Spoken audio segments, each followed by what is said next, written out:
오늘 말씀의 제목은 성령의 법이 자유케 하리라입니다. 여러분 혹시 이런 경험해 보신 적 있으십니까? 죄를 회개했음에도 불구하고 여전히 죄책감이 사라지지 않는 경우 말입니다. 한 청년이 큰 실수를 저지른 뒤에 매번 기도할 때마다 자신이 용서받지 못한 것 같은 마음의 짐을 가지고 있었습니다.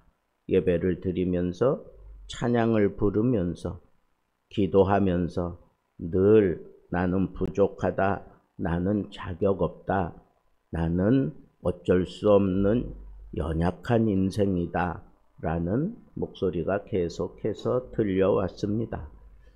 어쩌면 이것은 우리 모든 인간이 가진 본능적인 상태라고 말할 수도 있습니다.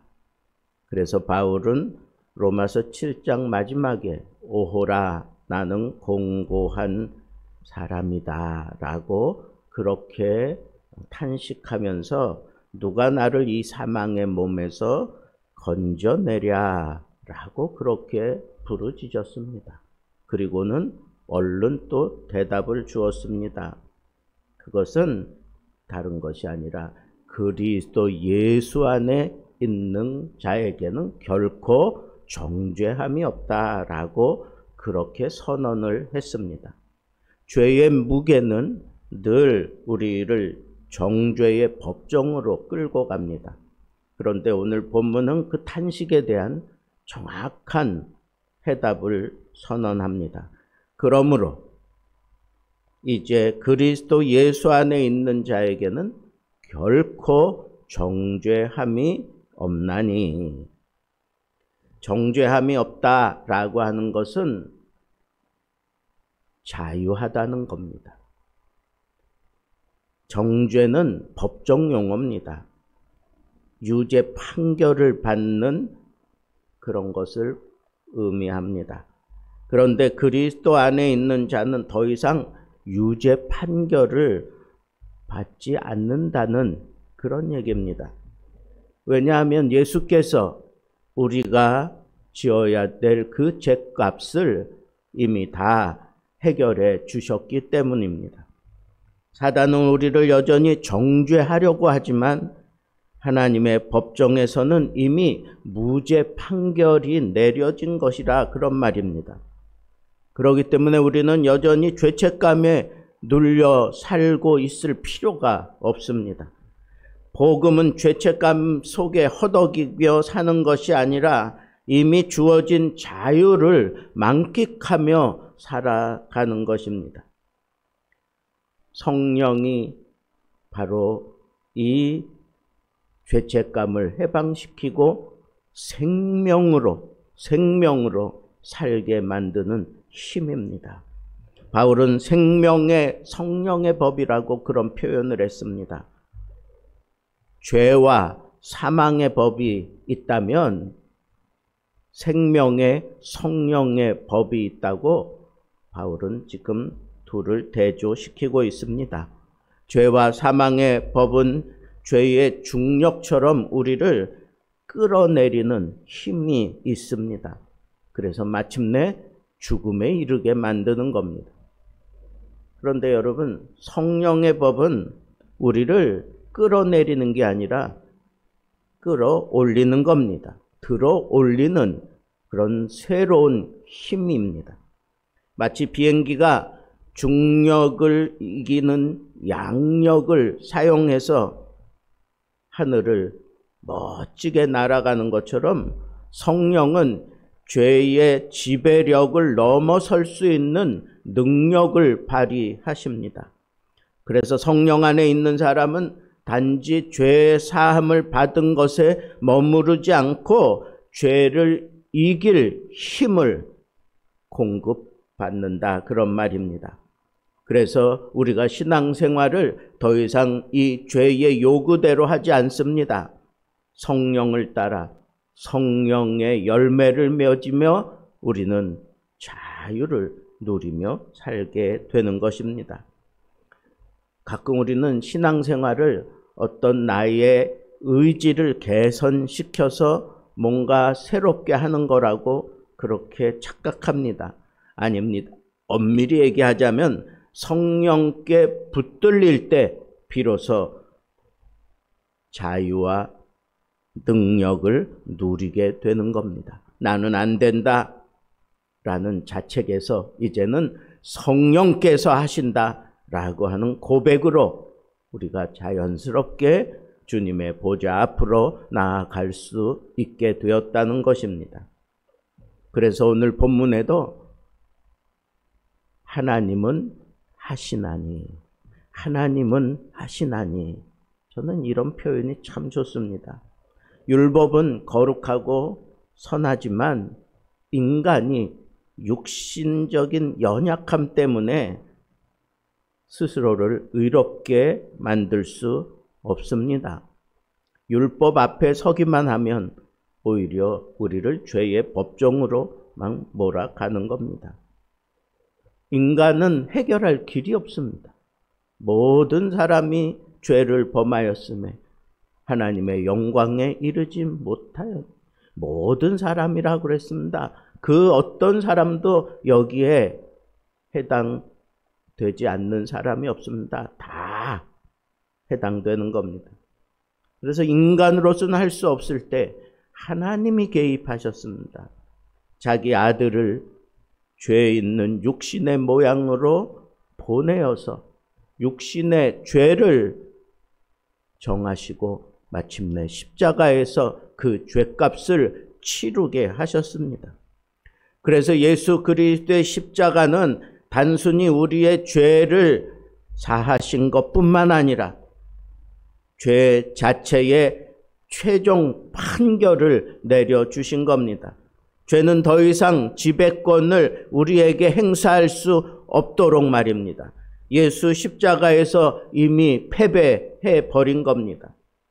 신앙의 본질은 내가 무엇을 했느냐 거기에 사로잡히는 게 아닙니다. 하나님이 하셨다. 내가 무엇을 했다가 아니라 하나님이 하셨다라고 그렇게 고백하는 그런 생각의 변화, 그런 삶의 변화가 일어날 때 그 사람이 진정 성령의 법에 따라 살아가는 사람이라고 말씀할 수 있습니다. 실패한 나의 삶을 바라보기는 쉽습니다. 그러나 거기에 머무르지 않도록 성령께서 십자가에서 이미 승리하신 그 승리하심을 우리에게 보여주면서 우리로 하여금 죄에 지지 않고 승리하며 살라고 계속 역사하십니다. 생명의 성령의 법은 율법의 요구를 성취시켜 버렸습니다. 율법은 본래 의로움과 사랑을 요구합니다. 그러나 인간은 늘 의로움에서 실패합니다. 사랑에서 실패합니다. 그러나 성령을 따라 사는 자에게는 그 율법의 요구, 의로움과 사랑을 내가 살면서 성령께 붙들려 살면서 내 삶 속에서 자유스럽게 그리고 자연스럽게 아주 풍성한 열매를 맺으며 살게 되어 있습니다. 성령은 억지로 율법을 지키게 하지 않고 내면을 변화시켜서 사랑과 거룩의 열매, 의로움의 열매를 맺히게 만들어 주시는 겁니다. 신앙은 억지로 의무를 지키는 것이 아닙니다. 성령 안에 살면 율법의 요구가 내 삶 속에서 자연스럽게 이루어지고 있는 것을 우리는 보면서 사는 것입니다. 결론적으로 성령의 법 안에서 살아라 하는 거예요. 성령의 법 안에서 더 이상 정죄함에 붙들려서 인생 허비하지 말고 성령의 법 안에서 살라고 그렇게 얘기하는 겁니다. 성령의 법 안에서 어떻게 사는 겁니까? 예수 안에 있는 자는 정죄함이 없다라고 하는 이 사실을 분명하게 선언하고 성령은 우리의 죄와 사망의 법에서 해방시키셨다라고 하는 이 분명한 사실을 우리 마음속에 담고 하나님께서 하셨다. 이 모든 일은 하나님이 하셨다. 성령 안에서 우리는 율법의 요구, 사랑을 이루며 산다라고 하는 이 분명한 사실을 우리가 아주 단계적으로 딱 정리해서 내 마음속에 새겨 두어야 합니다. 근데 이 단계는 그냥 무시하고 그냥 결론만 붙잡고 살다 보니까 사람들이 이렇게 찌르고 저렇게 툭 건드리면 쓸데없이 거기에 휘둘릴 때가 있습니다. 여러분 꼭 기억하세요. 내가 성령의 법 안에서 산다는 것은 나는 정죄함이 없다는 거예요. 성령은 우리의 죄와 사망의 법에서 나를 진정 해방시키셨다는 거예요.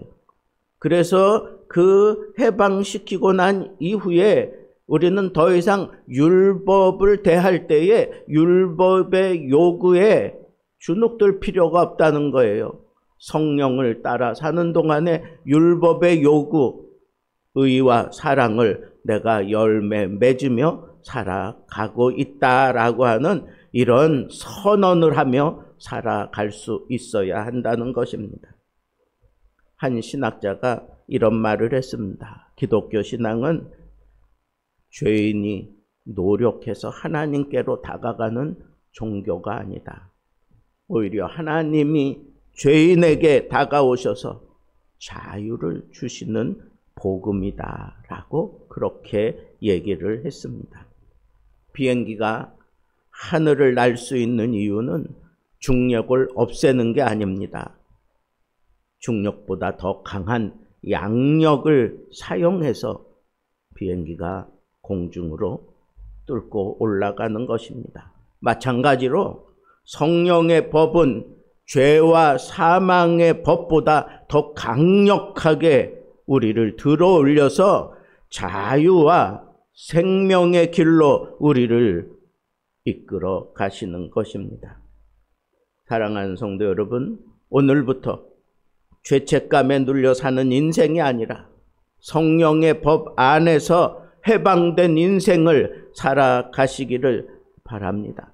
그리스도 예수 안에는 결코 정죄함이 없다고 하는 이 확신을 붙들고 생명의 성령의 법을 따라 살면서 율법의 요구인 의와 사랑을 풍성하게 열매로 맺으며 살아가면서 사망을 향하여 내가 승리했노라고 그렇게 당당하게 외치며 살아갈 수 있는 성령의 사람이 되기를 우리 주님의 이름으로 축복합니다.